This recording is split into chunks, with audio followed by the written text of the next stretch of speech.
I like, yeah, well, that song in particular. Still crazy after all these years, I put in one of the top 5 songs of all time. Yeah. Well, I mean, do you have songs that you compare, like a song that you've written to that style, to like working over and over and over and over again? Yeah. Yeah, there's a couple of my stuff. Yeah, I think there's a song called "Great Authority," which I felt very like kind of Paul Simon, like was looking over, like no good. Really, I kind of worked on that. Like, you don't need this. Yeah. Take that out. Yeah. What's interesting too is being able to toss a verse. Yeah. Like throw it out. I get really hard. If I write 4 verses, I want to put them all on the record, and honestly, sometimes you just don't need them, and that's the hardest thing for me to do is to say, well, wow, to me that verse meant everything, but I'm going to kick it out of the song for sake of for sake of the song. I mean, the best example of this I've heard is Elton John, Bernie Taupin. They wrote Daniel, right? Unbelievable song, right? Sort of has a great sound, great emotional feel. You sort of know as much of the story as you want. They fought for Elton John had this. I mean, Bernie Taupin had the 3rd verse for that song, and to him, it was all summed up in that 3rd that verse, was like right? the final. And Elton's like, "No way, the song's done like after 2."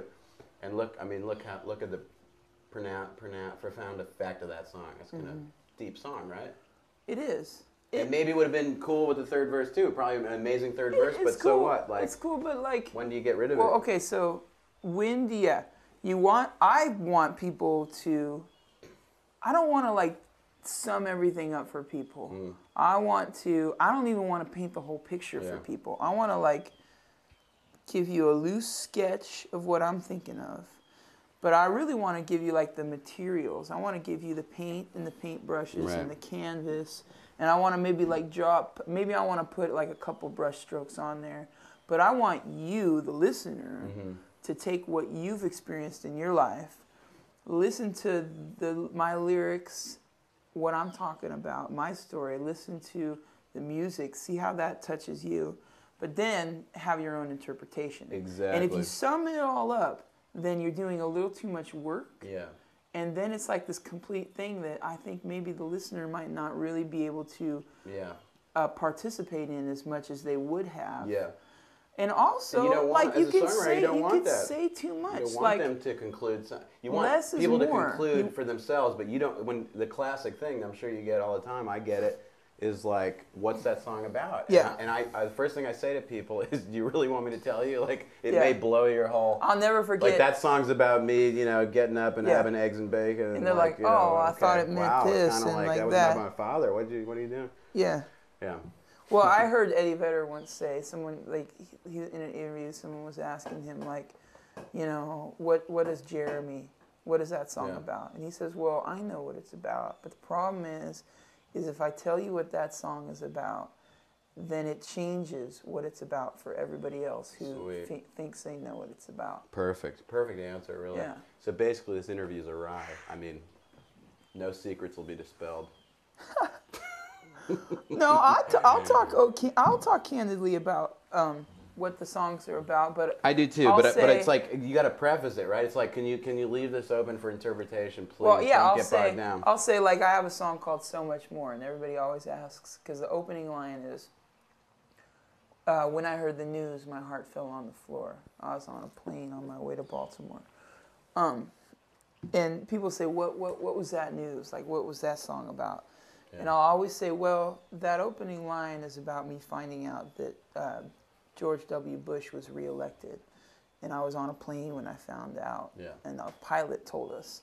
Right. And that's where the song starts. Right, but the song isn't about that. No. The song goes off in all these other places. That's and all what happens. These other feelings. That's what's hard to explain to people sometimes because they would think it would be one singular event. And I think the process of songwriting is like you're pulling from maybe everything relationship stuff, historical stuff, all at once. Everything that's floating out there in like the collective consciousness that everybody participates in.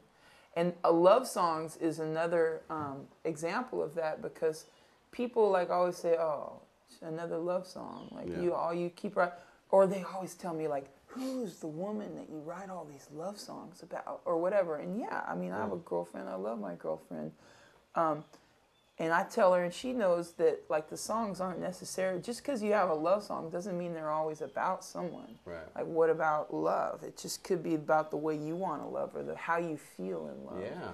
And I mean, a love is a big word. It's a big word. And never heard Van Morrison. No way. And Paul McCartney has a song of something like, you know, what's the song? The song's just called "I Love You," where it's like you thought there'd be enough of silly love songs. Right. And I personally believe there'll never be enough love songs in the world. No.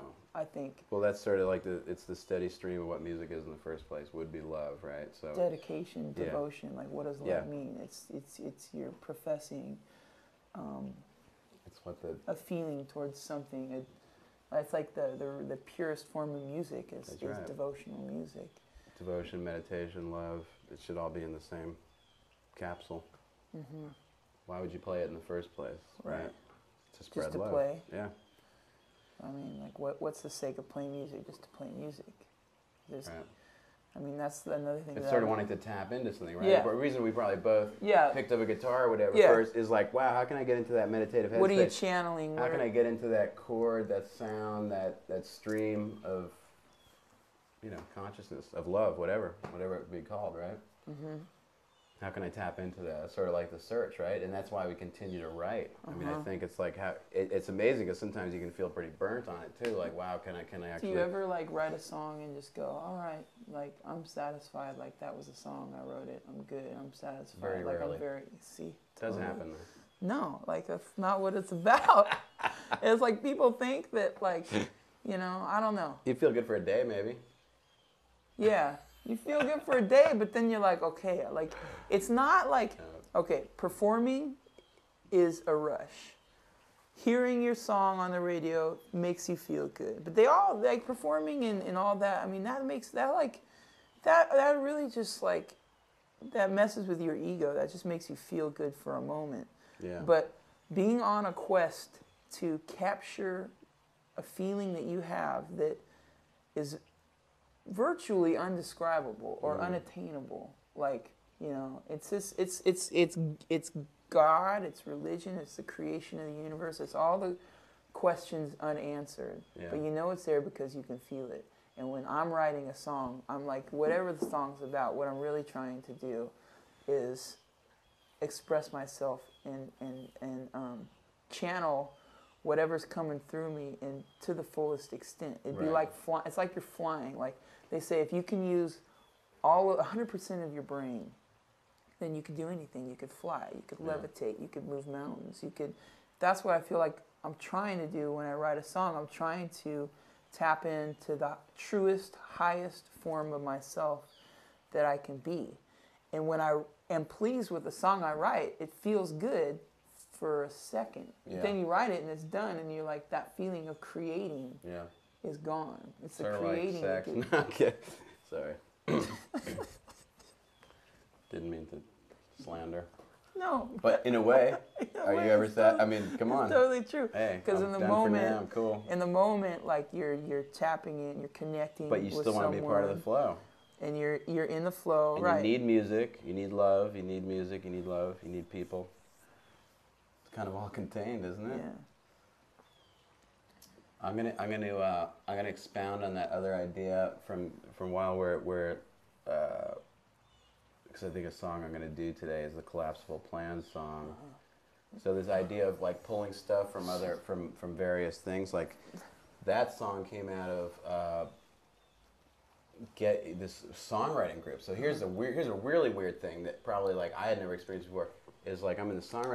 done a songwriting group or anything like that. And there's a on bunch the internet. We all throw out a title. It's a great group of people, and you get a song title and you have to write a song. And that's something I've never like. Someone tells you a song title, you're like, what? And so my first reaction would be like, what? That title sucks or something.